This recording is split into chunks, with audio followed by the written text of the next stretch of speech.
On May 5th, 1796, Bonaparte led his victorious armies into Milan. He was greeted by the Milanese as a heroic liberator, the general who freed them from their Austrian rulers. "We come to break your chains," Bonaparte proclaimed. "Our only quarrel is with the tyrants who have enslaved you."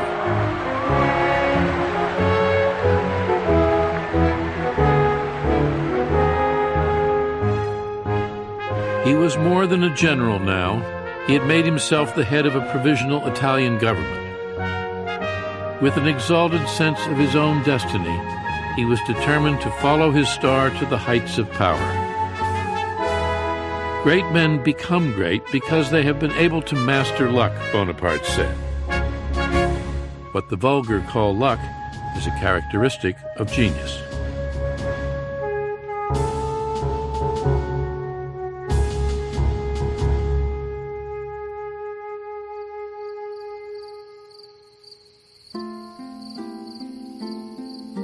"I shall be frantic if I do not have a letter from you tonight," Bonaparte wrote Josephine.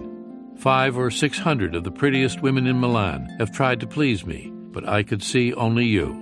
Think only I value victory only because it gives you pleasure. How happy I would be if I could assist at your undressing. Remember that there has never been a love like firm, white breast. It will last as long as my life. Forget the little black forest. 1,000 kisses upon your eyes, your lips, your tongue, everywhere. Bonaparte desperately wanted his wife to join him in Italy, but Josephine refused to leave Paris. She was spending her time with a dapper young army lieutenant. Elle trompe Napoleon. She's cheating on Napoleon with a young officer, infinitely more seductive than Napoleon. Elle n'est pas, à l'époque, She's not in love with Napoleon. de Napoléon. Elle a peur de s'ennuyer en Italie. She's afraid she'll be bored in Italy, because in Paris it's a life of parties, a life of luxury. Finally, after weeks of Bonaparte's pleading letters, Josephine left Paris for Italy. She wept, wrote one witness, as though she were going to a torture chamber.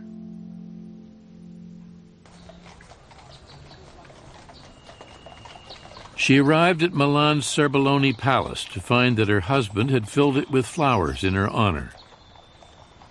There they spent the third night of their married life together. After 48 hours, Bonaparte went back to doing what he did best, making war. The Austrian army with fresh reinforcements was still a threat. Now, Bonaparte dealt them a series of crushing blows.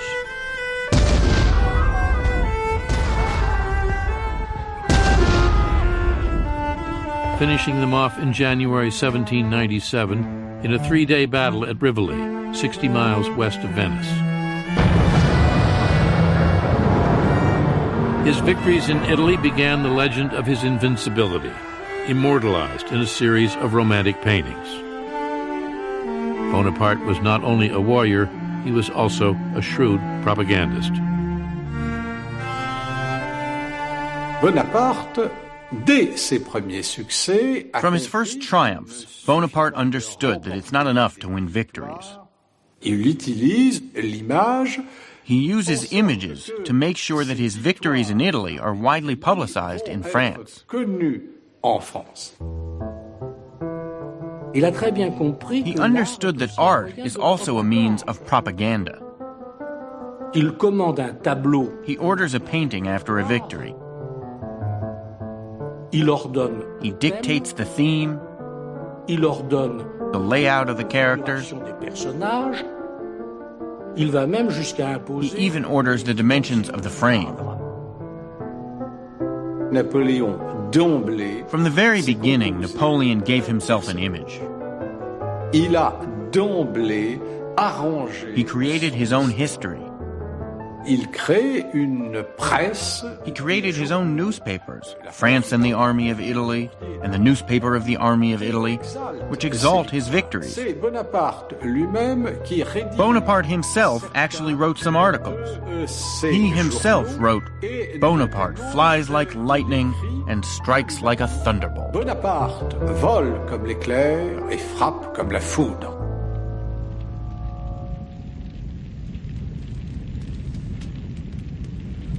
While Bonaparte's fame grew in France, he was wearing out his welcome in Italy. When he met armed resistance, he ordered towns sacked, villages burned, rebels shot. Many Italians now began doubting the general, who said he fought in the name of liberty, but was sending convoys of gold and silver back to his government in France, along with some of the great treasures of Italian art. Works by Michelangelo, Titian, Raphael, the 4 ancient bronze horses from St. Mark's Basilica in Venice, all would soon find a home in a new museum in Paris that would one day be called the Louvre. While he ruled in Italy, Bonaparte never stopped chasing Austrians. Just 2 months after his victory at Rivoli, he had driven them from northern Italy, crossed the Alps into Austria itself, and by April 7, 1797, was within 75 miles of Vienna. Stunned by the advancing French armies, the Austrian emperor sued for peace.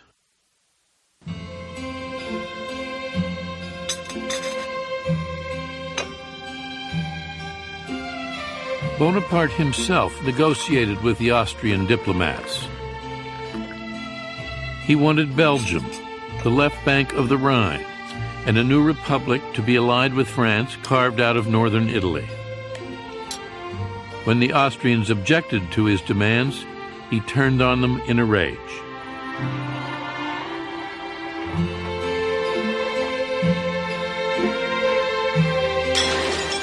He flung to the ground a treasured porcelain tea service. "This is what will happen to your empire," he shouted. "Your empire is nothing but an old maidservant, accustomed to being raped by everyone." Bonaparte, the Austrian delegation reported to Vienna, had behaved like a madman. There are a lot of legends about this. Napoleon était un être colérique. Napoleon was hot-tempered, sometimes with violent physical reactions. And when the negotiations dragged on too long, Napoleon became agitated, started pacing back and forth, smacked into a small table, and overturned a tea service. Whether by rage, insult, or shrewd diplomacy, Bonaparte got what he wanted, and he had dictated the terms of the treaty himself, without instructions from the government in Paris. He saw that his intelligence, his abilities, were more than just military. He had become not only a great general, but also possibly a future statesman, and everybody realizes it, not only in Italy, but in France.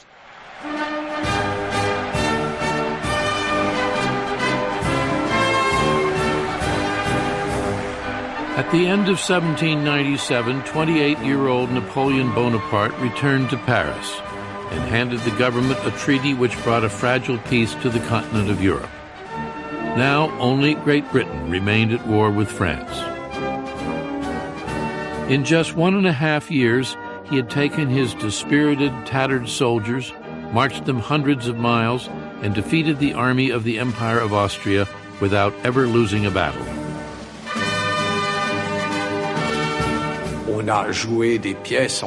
People performed plays in his honor. There were more and more engravings of him. He is a national hero. The French were hungry for a hero, someone who could put an end to the political chaos into which the revolution had descended. One government after another had come and gone. Now they lived under a new one, the Directory. The Directory was an unstable, fragile parliamentary government that commanded no confidence. All of France turned toward Bonaparte, wondering what he would do next. "What I have done up to now is nothing," he said privately. "I am only at the beginning of the course I must run. I can no longer obey. I have tasted command, and I cannot give it up." But Bonaparte waited. The fruit, he told an aide, is not yet ripe. Le directoire est moins faible qu'il n'y paraît. The Directory is not as weak as it would seem. In 1797, Bonaparte cannot organize a coup. Il sera passé de mode. Il faut donc, pour un général, but he's afraid that he will go out of fashion and be forgotten. Une autre expédition. So he has to look for another expedition that will allow him to display his military powers without too much risk.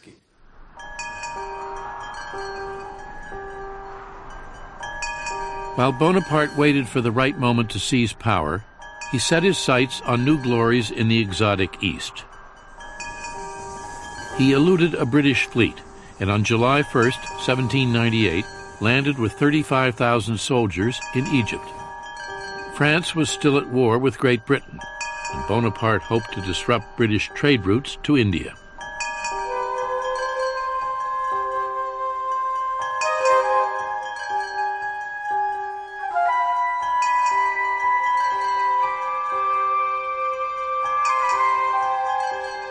In 1798, Egypt was still a source of wonder to most Europeans. The souks crowded with Turks and Jews, Syrians and Greeks. The minarets sounding the call of an alien religion. The Sphinx with its broken nose buried in the sand up to its neck. Bonaparte finds himself in a country of legends, myths, and a great history. But it was really madness on his part, because all of the military calculations at the time held that it was impossible for a European army to conquer the East. C'est une chose complètement aberrante. It is completely absurd. The Egyptian expedition is probably the craziest expedition in the history of France. Bonaparte quickly captured Alexandria, and then on July 3rd led his soldiers across the desert toward Cairo, and a looming battle. For centuries, the Egyptians had been part of the Turkish Empire, ruled by the fiercest warriors in the Middle East, the Mamelukes.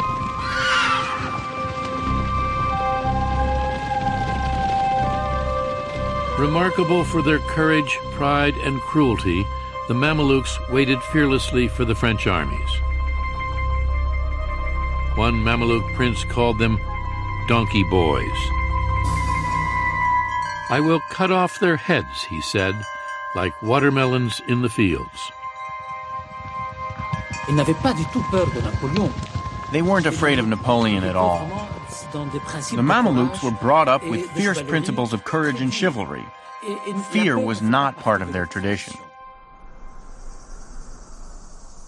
After marching 2 weeks across the desert, Bonaparte's armies came within sight of the pyramids, and 10,000 Mamelukes drawn up on horseback across the sands. Soldiers, Bonaparte said, "From the height of these pyramids, 40 centuries look down upon you."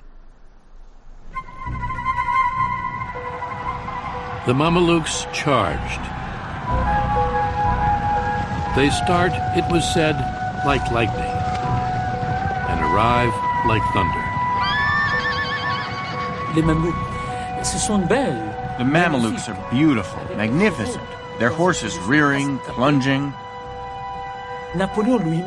Napoleon himself recognizes their courage.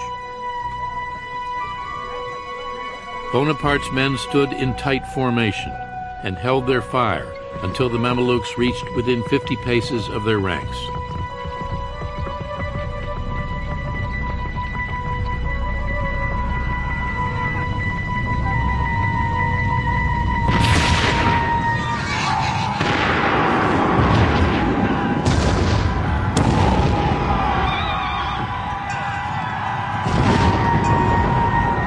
The Mamelukes charged the cannon with their sabers and their horses, with arms from the Middle Ages. It was a meeting between the Europe of the future and the Egypt of the past. Napoleon just organized his army into 5 gigantic squares. These are men kneeling and standing and firing, so you've got a continual rolling fire. The Mamelukes rode around the squares and were shot at by that square and by this square.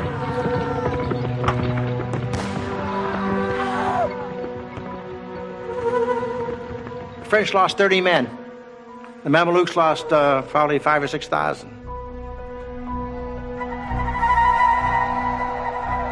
The Battle of the Pyramids was over in an hour. 3 days later, Bonaparte led his army into Cairo. I was full of dreams, he said. I saw myself founding a new religion, marching into Asia riding an elephant, a turban on my head, and in my hand the new Quran.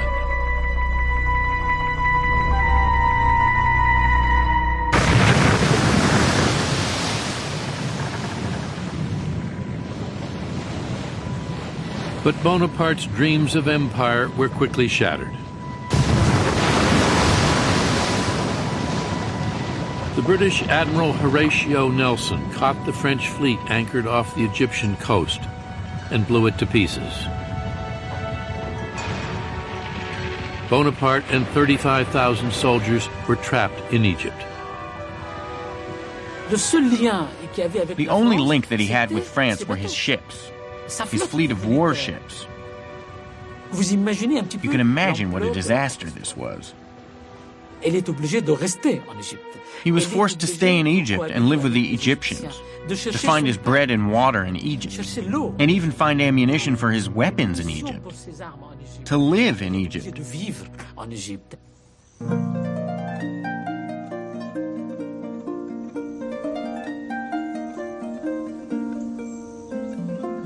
While Bonaparte was marooned in Egypt, his wife was buying a new home.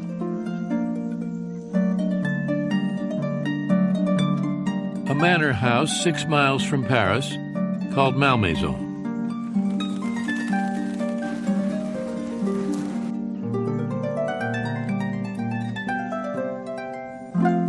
There, Josephine enjoyed over 300 acres of gardens, woods, and fields, and the companionship of her lover. When an aide dared to tell Bonaparte the truth, the general was crushed. "The veil is torn," he wrote his brother. "I am tired of grandeur. All my feelings have dried up. I no longer care about my glory. At 29, I have exhausted everything."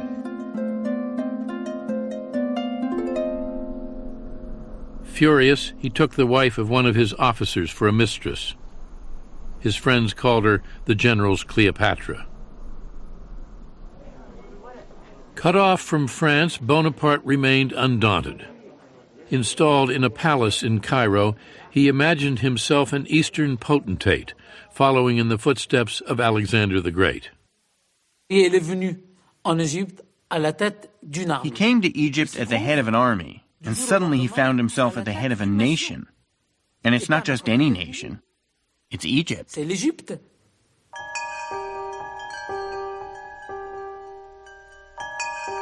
Egypt was an enigma to Europeans. Bonaparte saw a chance to be the first to unravel its mysteries. Along with his army, he had brought with him a remarkable group of mathematicians, artists, mapmakers, and engineers. They set about producing a monumental document, a description of Egypt, 24 volumes of text and pictures.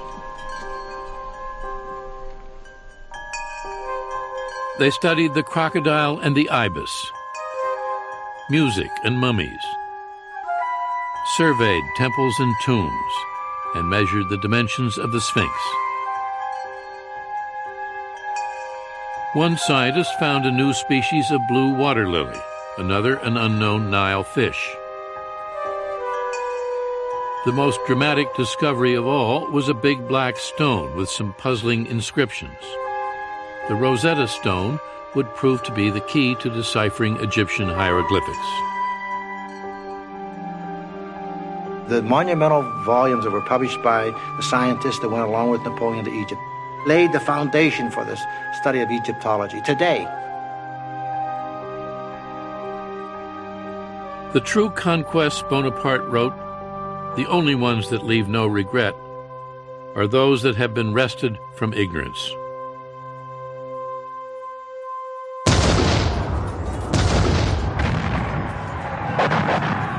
In February 1799, Bonaparte took 13,000 soldiers into Syria. The Sultan of Turkey had declared war on the French infidels, and Bonaparte went on the offensive. After a quick victory at Jaffa, he assaulted Accra, where he was forced to lay siege to the well-fortified city. Attack after attack failed, claiming the lives of hundreds of French soldiers. Hundreds more were struck down by the bubonic plague.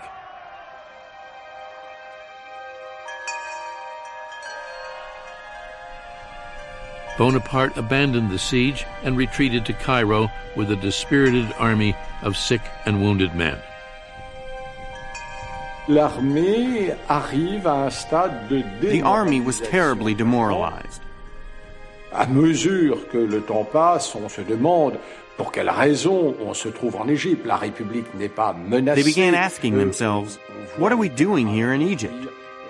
There is no threat to the Republic. Our colleagues are dying of the plague, dysentery, or in combat against a determined enemy. But Bonaparte refused to admit the extent of the disaster. I am returning to Cairo with many prisoners and flags, he proclaimed. I raised the ramparts of Accra.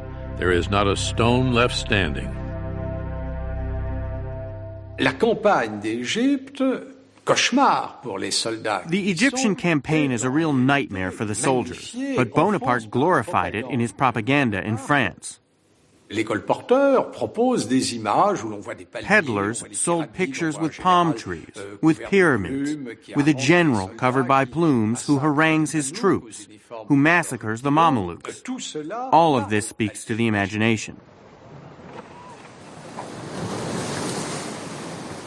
On August 23, 1799, Bonaparte secretly set sail for home, abandoning more than 30,000 soldiers with little more than an apologetic message.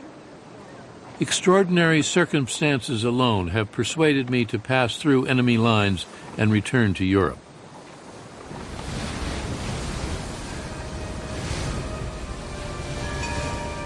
France was once again at war with Austria, Britain, and Russia.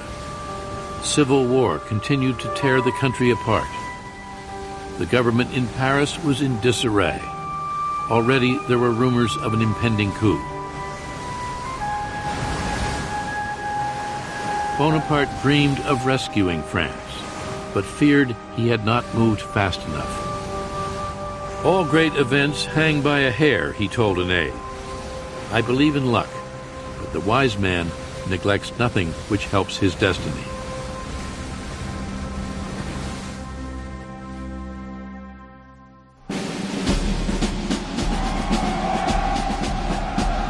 On October 9, 1799, he landed in France and found himself greeted by cheering crowds. The campaign in Egypt, a military disaster, had been a propaganda triumph. In the theaters, what's being shown? The expedition to Egypt, the victory of the pyramids. When he arrives, he's considered the man of the hour. His genius was to come to France and say, you need a savior. Here I am.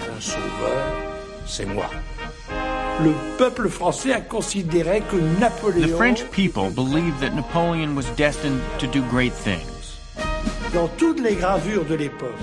all the engravings of the period, you see the two frigates which brought Napoleon from Egypt. And above the first frigate, a star. Napoleon himself was also convinced that he was destined to do great things. And he believed it firmly, almost fatalistically. By October 16th, Bonaparte was in Paris. First, he would settle with Josephine. With his steady rise to fame and power, the dynamic between the inexperienced soldier and the sophisticated society woman had shifted. Bonaparte was determined to divorce his wife. He returned home, locked himself in his room, and refused even to see her. "I will never forgive her," he said. Never. But Josephine was just as determined to win him back. She climbed the stairs to his room and begged him to let her in. Bonaparte puts his fists in his ears. He refuses to hear her, and she bangs on the door and cries, "I have loved only you." But Bonaparte kept saying, "No, no, no." Napoleon is forced to hear his wife crying, begging, swearing that she will never do it again, promising that she will never do it again, but just open the door. By the time the sun rose, Bonaparte had weakened. The next morning found husband and wife in each other's arms. Josephine would never take a lover again. And while Bonaparte would always insist that he loved her best, he would do as he pleased with other women.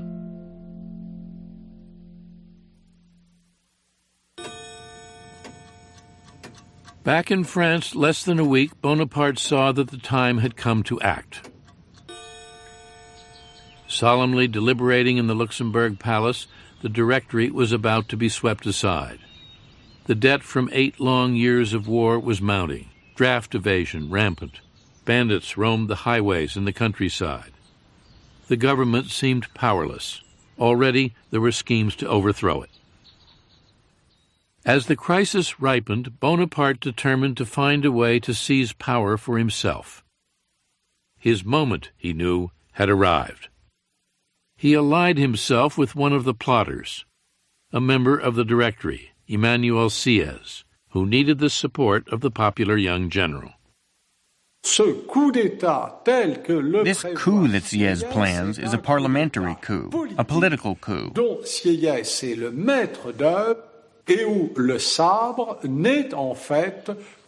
Sieyès is in charge, and force will only be used if something goes wrong. General Bonaparte is only supposed to have a supporting role in this coup. Sieyès has a very fatalistic attitude about all this. He realizes that General Bonaparte is absolutely necessary to the success of this coup. But he quickly comes to feel that Bonaparte might well turn out to be the tail that wags the dog. On November 9th, 1799, Bonaparte and Sieyès set their plot in motion. It's really a very simple premise, that the Parliament will put itself out of business. They will vote in a provisional government that will, in effect, start over again, draft a new constitution. They expect that the bayonets will never be unsheathed and a shot will never be fired. For the coup to have an air of legitimacy, Bonaparte and Sieyès wanted the legislators to vote them into power. They didn't want to seize it. Bonaparte counted on the help of his brother Lucien, who had been elected president of the lower house of the legislature as a result of his brother's popularity. But Lucien was powerless to persuade the council to dissolve the government. They run into real opposition. The opposition insists that every deputy renew his oath of allegiance to the existing constitution, which they do. It takes over 2 hours to do this. Meanwhile, the key plotters waiting outside in the wings, as it were, are getting very agitated, and particularly General Bonaparte, who eventually just loses patience and decides that he must intervene to speed things up. He enters the legislative house. This is strictly against the law. The legislature is barred to any outside military figure. And what he encounters there is genuine rage. The members of the assembly, they see these bayonets and that bearskin hats marching down the main aisle with Bonaparte in between them. And they begin to shout and scream, outlaw him, he's trying to take over the government.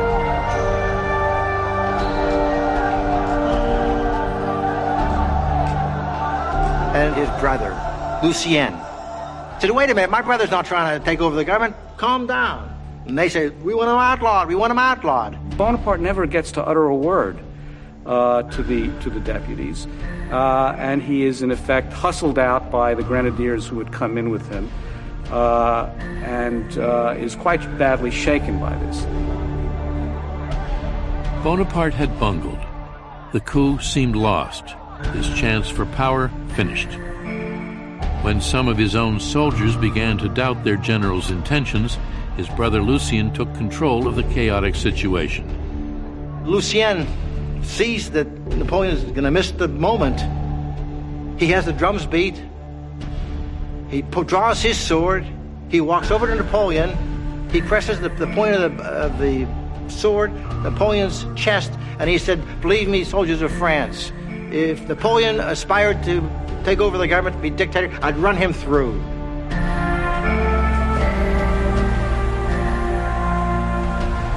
The soldiers stormed the assembly hall. The cowed legislators fled, some jumping unceremoniously out the windows.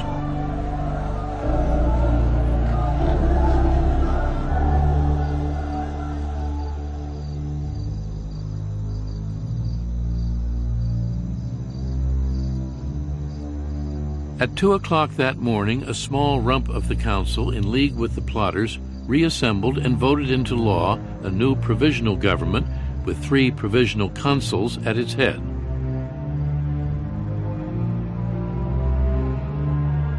Bonaparte was one of them.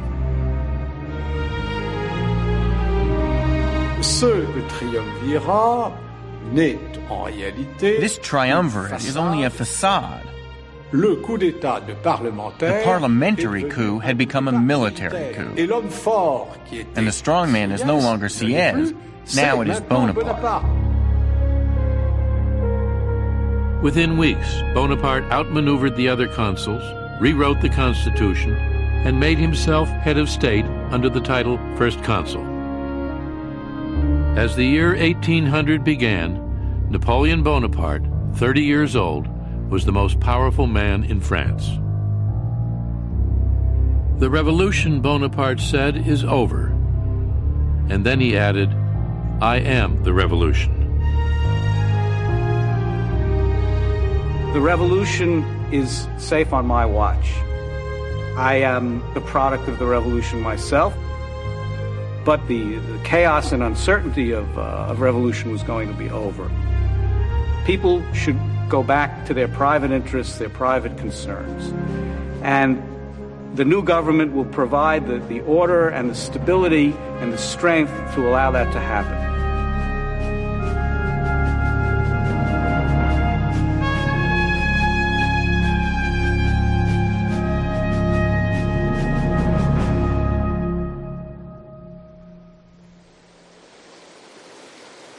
War had catapulted Bonaparte into power. Now, war would help him secure it. France was still fighting Great Britain and Austria.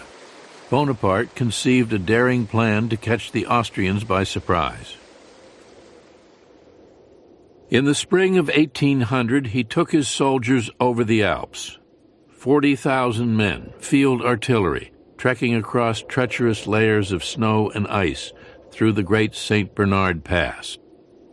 Not since the Carthaginian general Hannibal had an army attempted such an outlandish offensive. It's 10,500 feet high. They dragged their guns in pine trees, they hauled it out like canoes, and they took off across the mountains.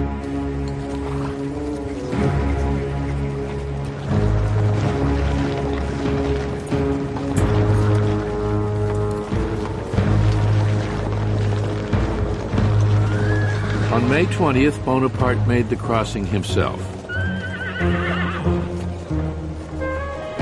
Jacques-Louis David memorialized the adventure in his heroic portrait of Napoleon mounted on a gleaming stallion. In fact, Bonaparte crossed the Alps riding a sure-footed mule.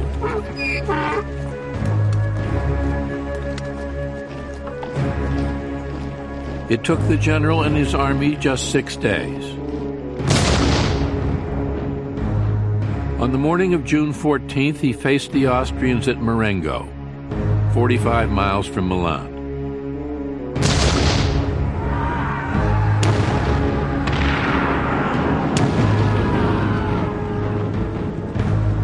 By the end of the day, there were 6,000 French casualties, but nearly twice as many Austrians had been killed or wounded. The French had won.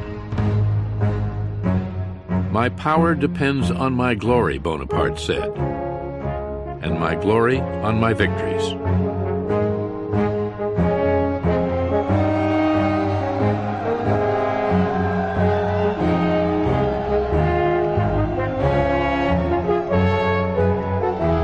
Early the next year, the Emperor of Austria ordered a halt to the fighting and signed a treaty with France. Great Britain followed the year after. For the first time in 10 years, all of Europe was at peace. Bonaparte had been in power just 6 months, and the people of France had seen other political regimes which had lasted only a year. They said, well, Bonaparte might not last either. After Marengo, things changed. Ordinary people, as well as people in the ruling class, now thought Bonaparte would last. Now Bonaparte moved to consolidate his rule. At his urging, the French Constitution was again amended, and at 33, Bonaparte became first consul for life, with near dictatorial powers. A king in all but name. The more power that Bonaparte gets, the more he wants. And it escalates step by step. Never too much at once, always step by step, gradually, and always with Napoleon looking back and saying, remember, I am going to protect the gains of the revolution. They're safe with me. In a certain way, Bonaparte was reassuring. He was a supreme authority, a charismatic leader. Il se retrouve dans un système qui est finalement beaucoup plus rassurant. His system of government was more reassuring for this era than a democracy. As the 19th century began, Bonaparte set out to prove that he could govern as well as he could fight. A newborn government, he told his secretary, must dazzle and astonish.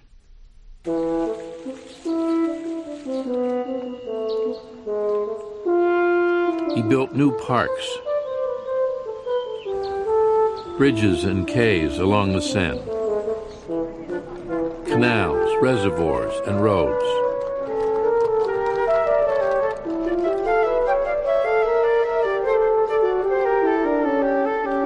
He would make Paris, he said, the loveliest city that ever was or ever could be, and France the greatest country on earth. Launching a series of sweeping political, economic, and legal reforms, he laid the foundation for a new France. He's a man who acts with fantastic speed. France is going to be completely reorganized in 2 years. When he sees his power in France, he already has a complete idea of what a modern country should be. All of French society came under his gaze. He set in place a strong, centralized government with a tightly structured, far-reaching bureaucracy, organized a new system of state secondary schools, the lycée, established a central bank, the Bank of France. Slowly, the economy revived, and with it, prosperity. All of Europe was in awe. The great artists and thinkers of the day, Goethe, Hegel, Byron, Beethoven, saw in Bonaparte the embodiment of the ideals and hopes of the revolution. You have to understand the prestige of Bonaparte as first consul. He's the equivalent for Europe of what Washington was for the United States. He oversaw the codification of a new system of laws, which abolished feudal privileges and established the equality of every man before the law. Bonaparte's civil code remains the basis of French law to this day. The rights and duties of citizens, that's an invention of the Revolution, but they were not codified in a central text. It was necessary that these rights and duties become the basis of a grand legal system for the society to function effectively. In 1801, Bonaparte signed an agreement with the Pope, the Concordat, making Catholicism the dominant but not exclusive religion of France. He had no personal use for religion, but he understood its political value. If I governed a nation of Jews, he said, I should restore the Temple of Solomon. Religion is excellent stuff for keeping common people quiet.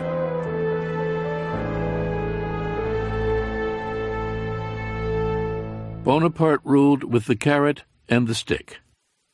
To reward men of accomplishment, he created a special mark of esteem, the Legion of Honor.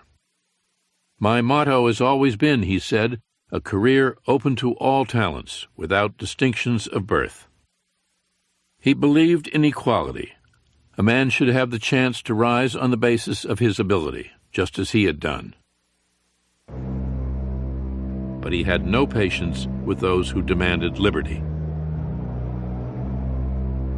He ruled with an iron hand, crushing anyone who dared speak out against him, making a sham of parliament and free elections. Napoleon believed in government for the people, but not by the people. He took the French back to what they probably wanted at the time, which was a friendly monarchy, a benevolent monarchy. Or at least it gave the appearance of being benevolent. Bonaparte's France was a police state, with Joseph Fouché, the head of the secret police. Fouché had, it was said, a heart as hard as a diamond, a stomach of iron, and a tearless eye. Fouché did Bonaparte's bidding. He shut down plays and newspapers and kept a vast network of spies. You go to a salon, there's a spy. You go to a brothel, there is a spy. You go to a restaurant, there is a spy. Everywhere there are spies of the police. Everyone listens to what you say. It's impossible to express yourself unless Napoleon wants you to. The press is under his thumb. He controls the press. There were 60 or 70 newspapers in Paris in 1799, and there will be only 4 in 1814. I had been nourished by reflecting on liberty, Bonaparte said, but I thrust it aside when it obstructed my path.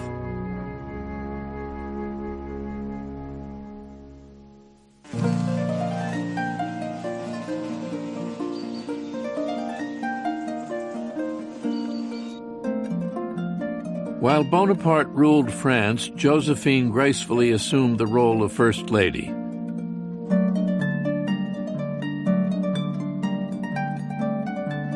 But she preferred the quiet seclusion of Malmaison to France's magnificent palaces.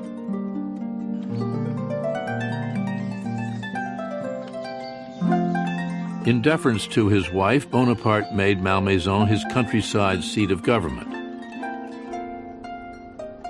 He worked 7 days a week, often 18 hours a day, month after month.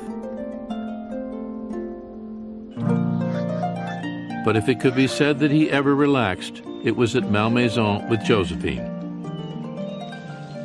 It was Bonaparte's haven of peace, where he could always find tranquility and calm, and Josephine was always there, ready to serve him. She was very soft and gentle, which was important for Napoleon. She was the anti-Napoleon.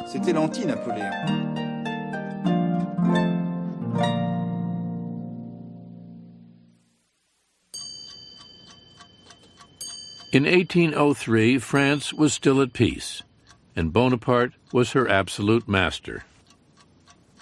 When he looked across his borders, the only country he had to fear was Great Britain. Britain, with the greatest navy in the world. Britain, immensely rich. France and Great Britain had signed a treaty of peace, but no one expected it to last. Even before the treaty was signed, one observer said, "Peace in a week, war in a month." L'Angleterre. England, always England. Il y a toujours un profond antagonisme entre la mer. There is always a profound antagonism between the sea and the land, between the strength of the continent, represented by Napoleon, and the strength of the sea and international trade, represented by England. It was inevitable that war between France and England would resume. The treaty is a misnomer. It's really a truce. You still have two great powers at odds with each other, fighting for influence, fighting for supremacy, and they've basically fought to a draw at this point. On May 18th, 1803, when Great Britain declared war on France, few were surprised.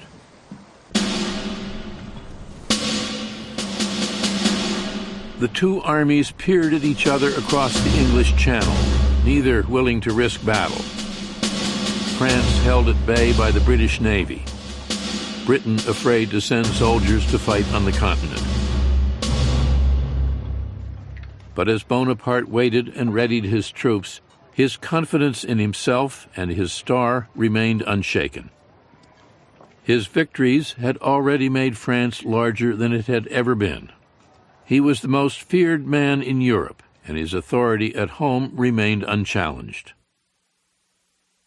34 years old, he was as powerful as any of the Bourbon kings who had come before him. All he lacked was a crown. Now he decided he wanted one. He wished to be a king. His idea is that given what France has achieved in the world, it ought to be considered as a kind of empire, with Napoleon Bonaparte as the emperor. This would put him on an equal footing with the monarchs of Europe. He would no longer be an upstart, he would be one of the club. Avec son pouvoir de premier consul, il semble avoir... As first consul, he seemed to have all the power he needed, except for one important thing. He wanted his regime to endure. La pérennité, la durée. S'il meurt, if he dies, everything that he's accomplished dies with him. In making an empire, he wants to be certain that what he's done will endure. It's especially a way of saying that the changes that took place because of the revolution are irreversible. Sont irréversibles.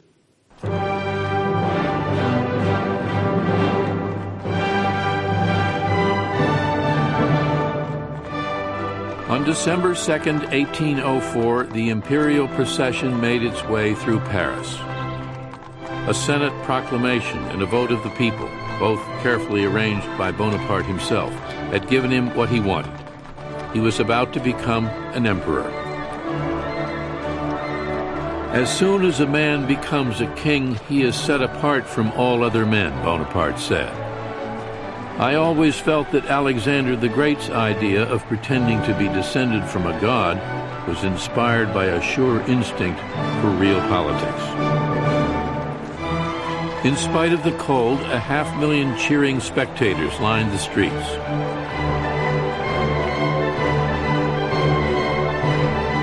Bonaparte himself had meticulously planned every detail. The great cathedral, hung with pennants and tapestries and decorated like a Roman temple, seemed more like a theater than a church.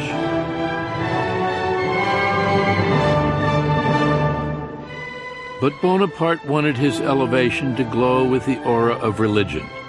The Pope had been brought from Italy to sanctify the occasion. Il a le coup de génie de faire venir à Notre-Dame. He has the genius of making the Pope come to Paris, which gives everything a sacred air. C'est Dieu qui indique que désormais, it is God who confirms that the changes that took place during the Revolution are forever established.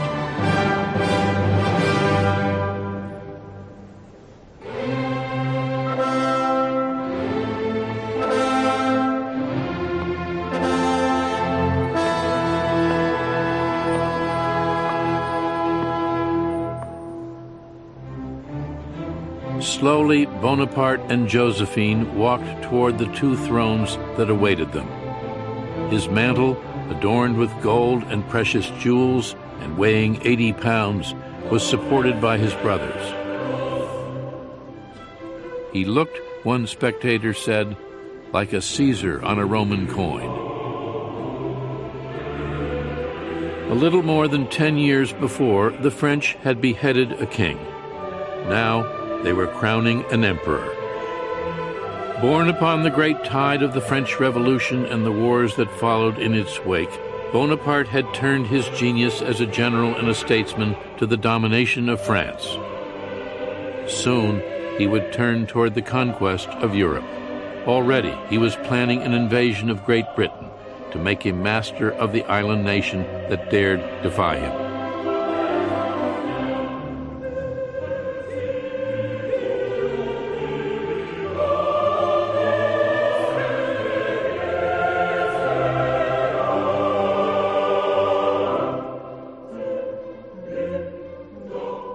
Confidently, Bonaparte lifted the imperial crown.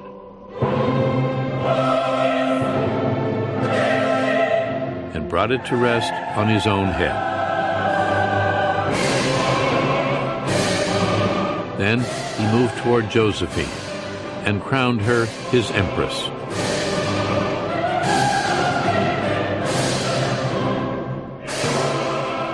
I am the instrument of Providence, Napoleon said. She will use me as long as I accomplish her designs. Then she will break me like a glass.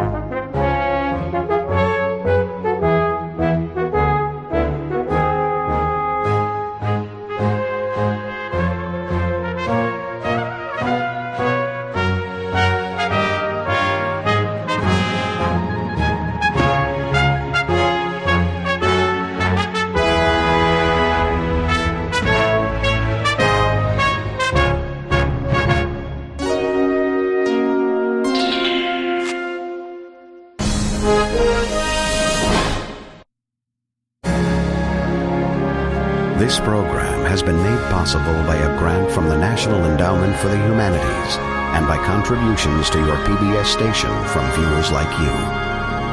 Thank you.